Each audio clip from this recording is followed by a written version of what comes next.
നല്ലത് വരുമ്പോൾ എന്തിനീ വിവാദം? വിശദമായി തന്നെ പരിശോധിക്കാം. പ്രിയപ്പെട്ട പ്രേക്ഷകരെ, PM-ശ്രീയിൽ കുട്ടികളുടെ ഭാവി തട്ടിക്കളിക്കുകയാണോ LDF? PM-ശ്രീയിൽ പിന്നോട്ട് പോകാനാണോ ഈ ഇടതു നാടകങ്ങൾ അത്രയും എന്ന ചോദ്യമാണ് ഇവിടെ വരുന്ന പ്രധാനപ്പെട്ട പോയിന്റ്. പ്രശ്നം പരിഹരിക്കുമെന്ന് CPI ജനറൽ സെക്രട്ടറിമാർ ഉറപ്പ് പറയുമ്പോൾ അതെങ്ങനെയെന്ന ചോദ്യത്തിന് ഉത്തരമില്ല. അണികളുടെ കണ്ണിൽ പൊടിയിടാനാണോ CPM-ഉം CPI-യും ശ്രമിക്കുന്നത് എന്ന വളരെ പ്രധാനപ്പെട്ട ചില ചോദ്യങ്ങളാണ് ഈ നിമിഷം ഞങ്ങൾ ഉയർത്തുന്നത്. സമഗ്ര വിവരങ്ങളുമായി പ്രജിത് മോഹനും ഒപ്പം തന്നെ ന്യൂസ് ഡെസ്കിൽ നിന്ന് ഐസൻ ജോസും ചേരുന്നുണ്ട്. ആദ്യം പ്രജിത്തിലേക്കാണ്. പ്രജിത്ത്, നല്ലൊരു പദ്ധതി, നമ്മുടെ കുട്ടികൾക്ക് വേണ്ടി മികച്ചൊരു പദ്ധതി, അത് 2020 പ്രധാനമന്ത്രി നരേന്ദ്രമോദി കൊണ്ടുവന്നത്. പക്ഷെ അന്ന് രാഷ്ട്രീയം പറഞ്ഞ് ഇത് വൈകിപ്പിച്ചു. 4 വർഷമാണ് കാത്തിരിക്കേണ്ടി വന്നത്. ഒടുവിൽ എന്തായാലും ശരി, ആ പദ്ധതിയിൽ കേരളം ഒപ്പുവെച്ചല്ലോ. പിന്നെ എന്തിനാണ് ഈ പൊറാട്ട് നാടകങ്ങൾ?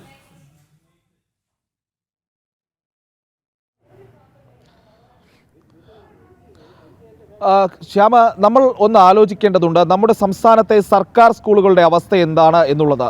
അല്പനാളുകൾക്ക് മുൻപാണ് ഒരു സ്കൂൾ കെട്ടിടത്തിന് മുകളിൽ വെച്ച് ഒരു വിദ്യാർത്ഥി കൊല്ലത്ത് തേവലക്കരയിലെ കുട്ടി ഷോക്കേറ്റ് മരിക്കുന്ന സാഹചര്യമുണ്ടായത്. സ്കൂൾ ക്ലാസ് റൂമിൽ നിന്ന് പാമ്പ് കടിയേറ്റ് സംഭവം ഉണ്ടായ നാടാണ് കേരളം. വൃത്തിയുള്ള ശുചിമുറിയുള്ള ഒരു സർക്കാർ സ്കൂളെങ്കിലും കേരളത്തിലുണ്ടോ എന്നുള്ള ചോദ്യത്തിനും ഉത്തരം പലയിടത്തും അതങ്ങനെ ഒരു സംഭവമേ ഇല്ല എന്നുള്ളതാണ്. അടിസ്ഥാന സൗകര്യ പ്രശ്നങ്ങളിൽ അടിസ്ഥാന സൗകര്യമില്ലായ്മയുടെ പോരായ്മകൾ കൊണ്ട് വലിയ രീതിയിൽ പ്രതിസന്ധി നേരിടുന്ന സംസ്ഥാനത്തെ വിദ്യാഭ്യാസ രംഗത്തിന് വലിയ മുതൽക്കൂട്ടാകുന്ന ഒരു പദ്ധതി അത് കാലങ്ങൾ എടുത്താണെങ്കിലും ശരി, ആദ്യഘട്ടത്തിൽ അതിനെ രാഷ്ട്രീയം പറഞ്ഞ് എതിർത്ത് നിർത്തിയെങ്കിലും പിന്നീട് AVP അടക്കമുള്ള സംഘടനകളുടെ വലിയ പ്രക്ഷോഭങ്ങളുടെ ഫലമായി ഒടുവിൽ സംസ്ഥാന സർക്കാർ കേന്ദ്ര സർക്കാർ നിർദ്ദേശിച്ച ലൈനിലേക്ക് എത്തിപ്പെടുകയും ആ പദ്ധതി നടപ്പിലാക്കാൻ തീരുമാനമെടുക്കുകയും ചെയ്യുന്നു. അത് നല്ല കാര്യം തന്നെ. പക്ഷേ ഇപ്പോഴുണ്ടാകുന്ന പ്രധാന പ്രശ്നം എന്ന് പറയുന്നത് ഈ CPI CPM തർക്കം മൂലം ഈ പദ്ധതിയിൽ നിന്ന് പിന്മാറുന്ന ഒരു സാഹചര്യം ഉണ്ടാകുകയാണെങ്കിൽ അത് തിരിച്ചടിയാകുന്നത്, അത് നഷ്ടമാക്കുന്നത് നമ്മുടെ സംസ്ഥാനത്തെ സർക്കാർ സ്കൂളുകൾക്ക് വലിയ രീതിയിലുള്ള വികസന പ്രവർത്തനങ്ങൾ ലഭ്യമാകുന്ന അല്ലെങ്കിൽ അടിസ്ഥാന സൗകര്യ വികസനത്തിൽ വലിയ മുതൽക്കൂട്ടാകുന്ന ഒരു പദ്ധതിയുടെ ഗുണമായിരിക്കും എന്നുള്ളത് നമ്മൾ മറക്കരുത്.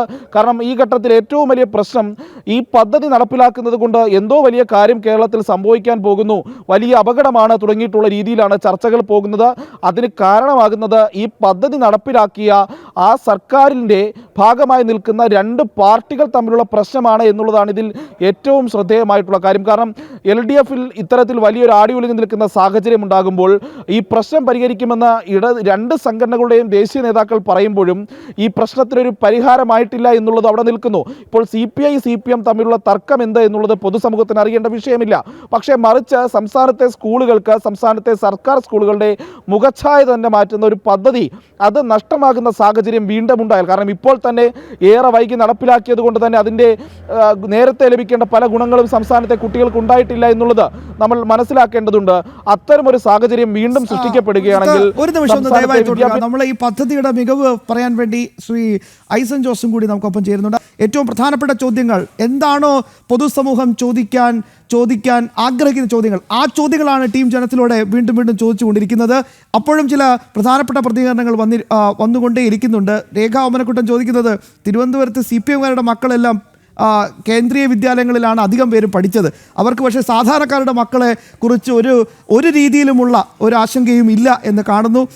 കൈയിട്ട് വാരാൻ കഴിയില്ല, അത് തന്നെയാണ് യഥാർത്ഥ പ്രശ്നമെന്ന് പ്രദീപ് ചൂണ്ടിക്കാണിക്കുന്നു. അങ്ങനെ ഒരുപാട് ചോദ്യങ്ങൾ വരുന്നുണ്ട്. പക്ഷേ ഒരു കാര്യം ആലോചിച്ച് നോക്കൂ പ്രിയപ്പെട്ട പ്രേക്ഷകരെ, ഇത്ര മികച്ച ഒരു പദ്ധതി നമ്മുടെ കുട്ടികൾക്ക് ലോക നിലവാരത്തിലുള്ള വിദ്യാഭ്യാസം കിട്ടണ്ടേ?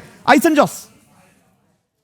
തീർച്ചയായും ശ്യാം, ലോക നിലവാരത്തിലുള്ള വിദ്യാഭ്യാസം എന്നതുകൊണ്ട് ഉദ്ദേശിക്കുന്നത് ഏത് രീതിയിലാണോ ഒരു പൗരനെ വാർത്തെടുക്കേണ്ടത്, ആ വാർത്തെടുക്കുന്ന രീതിക്ക് ആവശ്യമായ പശ്ചാത്തല സൗകര്യങ്ങൾ ഒരുക്കുക എന്നതാണ്. ഇപ്പോൾ അല്പസമയം മുമ്പ് നമ്മളോട് പ്രതികരിച്ച നമ്മുടെ അതിഥി കൂടിയായിരുന്ന ഒരു അധ്യാപകൻ കൂടിയായ ഒരു വിദ്യാർത്ഥി പ്രവർത്തകനാണ് നമ്മളോട് ഇപ്പോൾ പറഞ്ഞത്. അദ്ദേഹം തന്നെ പറഞ്ഞത് സ്മാർട്ട് ബോർഡിൻ്റെ കാര്യം പറഞ്ഞിരുന്നു. അതായത് സ്മാർട്ട് ക്ലാസ്സിലെ ബ്ലാക്ക് ബോർഡിന് സമാനമായി സ്മാർട്ട് ബോർഡ്. ഈ സ്മാർട്ട് ബോർഡ് എന്ന് പറയുമ്പോൾ നമുക്കറിയാവുന്നതാണ്, അതൊരു ഡിജിറ്റൽ ടച്ച് സ്ക്രീൻ സംവിധാനങ്ങളാണ്. ഈ ഡിജിറ്റൽ ടച്ച് സ്ക്രീൻ സംവിധാനത്തിൽ കൃത്യമായും എന്താണോ വിദ്യാർത്ഥികളുടെ സംശയങ്ങൾ വരുന്നത്, ആ സംശയങ്ങൾക്ക് അനുസൃതമായി മറുപടി നൽകുമ്പോൾ അതിനനുബന്ധമായ ദൃശ്യങ്ങൾ, അതിനനുബന്ധമായ വിശദീകരണങ്ങൾ, അനുബന്ധമായ മറ്റു കാര്യങ്ങളെല്ലാം തന്നെ കൃത്യമായി കുട്ടികൾക്ക് കാണിച്ചു കൊടുക്കാൻ സാധിക്കുന്നു. ഒരു മാതൃക വരയ്ക്കണം എന്ന് പറയുമ്പോൾ ഇപ്പോൾ നമ്മൾ സ്കൂളിൽ പഠിക്കുന്ന കാലത്ത് നീൽസ് ബോർ മാതൃക നമ്മൾ വരച്ച് പഠിച്ചതിന് പകരം ഇതുപോലെ ഇരിക്കും നീൽസ് ബോർ മാതൃക, ഇതിൻ്റെ മൾട്ടി ഡയമെൻഷണൽ രീതി ഇത്തരത്തിലിരിക്കുമെന്ന ആയിരക്കണക്കിന് ചിത്രങ്ങൾ കാണിച്ചു കൊടുത്ത് കുട്ടിയെ അതിൻ്റെ അടിസ്ഥാന ബോധനത്തിലേക്ക് ആ കുട്ടിയെ കൊണ്ടുവരികയും കൃത്യമായത് മനസ്സിലാക്കാനും പശ്ചാത്തല സൗകര്യങ്ങൾ ആവശ്യമുണ്ട്. അത്തരം പശ്ചാത്തല സൗകര്യങ്ങൾ, അതായത് ഇപ്പോൾ ഈ ബോർഡ് മുതൽ അല്ലെങ്കിൽ പ്രത്യേക കഴിവുകളുള്ള ദിവ്യാംഗരായ കുട്ടികൾക്ക് അവർക്ക് അനുസൃതമായ കെട്ടിടങ്ങളുടെ നിർമ്മാണം, അതുപോലെ തന്നെ അവർക്കുള്ള ലേണിംഗ് മെത്തേഡുകൾ, അതായത് പല കുട്ടികൾക്കും പല രീതിയിലുള്ള ലേണിംഗ് പരിമിതികളുണ്ടാവും. ആ ലേണിംഗ് പരിമിതികൾക്കനുസരിച്ച് ഒരു കുട്ടിക്ക് ഏത് രീതിയിലുള്ള പഠന പരിമിതിയാണോ ഉള്ളത് ആ പരിമിതി കൈകാര്യം ചെയ്യുന്നതിനുള്ള സാധ്യതകൾ ഒരുക്കുക. അത്തരത്തിൽ വിവിധങ്ങളായ സംവിധാനങ്ങൾ, ഒരു സമഗ്ര വികസനത്തിന്, അതായത് ഈ നാഷണൽ എഡ്യൂക്കേഷൻ പോളിസി വായിക്കുമ്പോൾ നമുക്ക് അതിൽ ചില സൂചനകൾ കിട്ടുമ്പോൾ അതിൻ്റെ ഭാവനാത്മകമായ നിലപാടുകൾ മനസ്സിലാക്കാൻ സാധിക്കും. അതായത് നേരത്തെ 1ാം സ്ഥാനത്തും 2ാം സ്ഥാനത്തും അല്ലെങ്കിൽ ഫ്രണ്ട് ബെഞ്ചേഴ്സ് മാത്രമാണ് വളർന്നു വന്നിരുന്നതെങ്കിൽ മിഡിൽ ബെഞ്ചേഴ്സ്, അതായത് കുറച്ചുകൂടെ താഴെയുള്ള കുട്ടികളും അവരുടെ പഠന നിലവാരം വർദ്ധിപ്പിക്കുന്നതിനുള്ള ലേണിംഗ് മെത്തഡോളജി കാര്യക്ഷമമാക്കുക. അതായത് ഈ ഇത്തരത്തിലുള്ള ആധുനികമായ വിദ്യാഭ്യാസ സംവിധാനങ്ങൾ വരുന്നതോടുകൂടി പഠന നിലവാരം വർദ്ധിക്കുന്നു, അതുപോലെ തന്നെ ബോധന നിലവാരം വർദ്ധിക്കുന്നു, ചിന്തിക്കാനുള്ള ശേഷി വർദ്ധിക്കുന്നു, അറിവ് വർദ്ധിക്കുന്നു. അത്തരത്തിൽ കാര്യക്ഷമമായ മൂല്യാധിഷ്ഠിത വിദ്യാഭ്യാസം ലഭ്യമാകുന്നു. ഈ ക്രിട്ടിക്കൽ തിങ്കിങ്ങിനൊക്കെ വളരെയധികം സാധ്യതകൾ തുറക്കുന്ന, ക്രിട്ടിക്കൽ വാല്യുവേഷന് സാധ്യതകൾ നൽകുന്നതാണ്. നമുക്കറിയാവുന്നതാണ്, നമ്മളെന്നും സ്കൂളുകളിലൊക്കെ ഗുരുത്വാകർഷണ ബലത്തെക്കുറിച്ച് പഠിച്ചിട്ടുണ്ട്. ഈ ഗുരുത്വാകർഷണ ബലത്തിൻ്റെ ഉപജ്ഞാതാവ് ഐസക് ന്യൂട്ടൻ അത് കണ്ടെത്തുന്നത് ഒരു ക്രിട്ടിക്കൽ തിങ്കിങ്ങിലൂടെയാണ്. എന്തുകൊണ്ട് താഴേക്ക് ആപ്പിൾ വരുന്നു, മുകളിലേക്ക് പോകുന്നില്ല എന്ന ക്രിട്ടിക്കൽ തിങ്കിങ് ആണ് ഈ ലോകത്തുള്ള ഏറ്റവും പ്രശസ്തമായ, ഇന്ന് ഈ ലോകത്തിൻ്റെ അടിസ്ഥാനപരമായ സാങ്കേതിക വിദ്യയെ മുഴുവൻ നിയന്ത്രിക്കുന്ന അടിസ്ഥാന ഗ്രാവിറ്റേഷൻ തത്വം അവിടെ നിന്നാണ് ആവിഷ്കരിക്കപ്പെട്ടത്. അത്തരത്തിലുള്ള ക്രിട്ടിക്കൽ തിങ്കിങ് ഐസക് ന്യൂട്ടൻ ചിന്തിച്ചതുപോലെ ചിന്തിക്കുന്നതിന് വേണ്ടി കുട്ടികളെ പ്രാപ്തരാക്കുക, അല്ലെങ്കിൽ അത്രയും വലിയ രീതിയിലല്ലെങ്കിലും ക്രിട്ടിക്കൽ തിങ്കിങ്ങിന്റെ സാധ്യതകൾ നമ്മുടെ കുട്ടികൾ തുടങ്ങിക്കഴിഞ്ഞാൽ ട്രാൻസ്പോർട്ട് ബസ്സിന് കല്ലെറിയാനൊന്നും ഇവർക്ക് ആളെ കിട്ടില്ലല്ലോ. അത് തന്നെയാണ് ഏറ്റവും പ്രധാനപ്പെട്ട ഒരു പോയിന്റ്. അരുൺ മോഹൻ ചൂണ്ടിക്കാണിച്ചത് അത് തന്നെയാണ്. പ്രജിത്തിലേക്കൊന്ന് വേഗത്തിൽ പോവുകയാണ്. പ്രജിത്ത്, ശബരിമല കാട്ടുകൊള്ള അത് ഇപ്പോൾ ശക്തമായി തന്നെ വാർത്തകൾ ഇടം പിടിക്കുകയാണ്. സ്വാഭാവികമായിട്ടും ഇത് അങ്ങനെ ഒരു അവസരമാക്കി മാറ്റിക്കൊണ്ട് ആ വാർത്തകളിൽ നിന്ന് ശ്രദ്ധ തിരിക്കാനുള്ള ഒരു ഗൂഢശ്രമം കൂടിയാണോ ഈ പൊറാട്ട് നാടകം എന്നൊരു ചോദ്യം കൂടി വരുന്നുണ്ട്.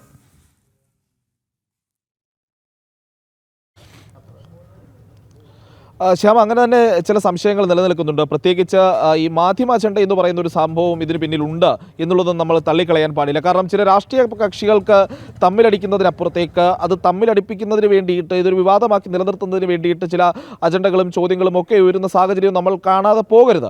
കാരണം ശബരിമല സ്വർണ്ണ കവർച്ചയുമായി ബന്ധപ്പെട്ട് ഈ സംസ്ഥാന സർക്കാരിനെ ഏറ്റവും വലിയ പ്രതിസന്ധിയിലാക്കിയിരിക്കുന്ന ഒരു ഘട്ടമാണ്. ഒപ്പം പ്രതിപക്ഷത്തിരിക്കുന്നവരുടെ ഭരണകാലത്ത് നടന്നിട്ടുള്ള കൊള്ളകളെ പറ്റിയുള്ള ചർച്ചകളും ഒരു വശത്ത് ഉയർന്നു വന്നു തുടങ്ങിയിരിക്കുന്നു.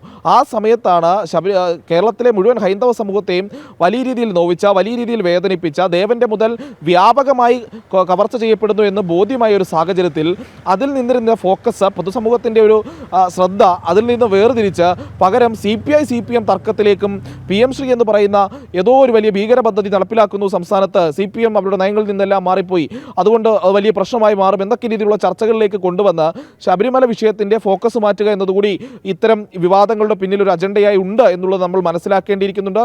പ്രത്യേകിച്ച് അന്വേഷണം ഈ പറയുന്ന ഉണ്ണികൃഷ്ണൻ പോറ്റിയോ മുരാരി ബാബുവോ പോലുള്ള ആളുകളിലേക്ക് ഒതുങ്ങുമോ എന്നുള്ള ആശങ്ക പോലും ഒരു വശത്ത് ഉയർന്നു നിൽക്കുന്ന സാഹചര്യമുണ്ട്. അപ്പോഴാണ് PM ശ്രീ എന്ന് പറയുന്ന ഒരു പദ്ധതിയുമായി ബന്ധപ്പെട്ട് ഇത്ര വലിയ പൊതുജനങ്ങൾക്ക് അല്ലെങ്കിൽ പൊതുവിദ്യാഭ്യാസ മേഖലയുടെ മുഖച്ഛായ തന്നെ മാറ്റിമറിക്കാൻ ശേഷിയുള്ള അതിന്റെ ഒരു വലിയ അതോടൊപ്പം തന്നെ ആഡ് ചെയ്യേണ്ട വളരെ പ്രധാനപ്പെട്ട ചോദ്യമാണ് ഈ കോൺഗ്രസ്സുകാർക്ക് എന്താണ് ഇത്ര പ്രശ്നമെന്ന്. ഈ പദ്ധതി വന്നപ്പോൾ ഏറ്റവും ആദ്യം രാജസ്ഥാനിൽ അന്ന് ഭരണത്തിലുണ്ടായിരുന്ന കോൺഗ്രസ് സർക്കാരാണ് MOU സൈൻ ചെയ്തത്. തൊട്ടു പിന്നാലെ ഛത്തീസ്ഗഡിൽ അന്ന് ഭരണത്തിലുണ്ടായിരുന്ന കോൺഗ്രസ് സർക്കാരും സൈൻ ചെയ്തു. അതിനുശേഷം ഇപ്പോൾ കോൺഗ്രസ് അവശേഷിക്കുന്ന 3 സംസ്ഥാനങ്ങളും, ഹിമാചൽ പ്രദേശ്, തെലങ്കാന, ഒപ്പം തന്നെ കർണാടക, ഈ 3 സംസ്ഥാനങ്ങളും ഈ പദ്ധതി നല്ല അടിപൊളിയായി നടത്തുന്നുണ്ട്. നമ്മുടെ കുട്ടികൾക്ക് മാത്രം എന്തിനീ അയിത്തം കോൺഗ്രസ് കൽപ്പിക്കുന്നു എന്നതാണ് ഏറ്റവും പ്രധാനപ്പെട്ട ചോദ്യം. പ്രജിത്ത്, ശ്രീ അരുൺ മോഹൻ, ഒപ്പം ഐസൻ ജോസ്, 3 പേർക്കും ഹൃദയം നിറഞ്ഞ നന്ദി.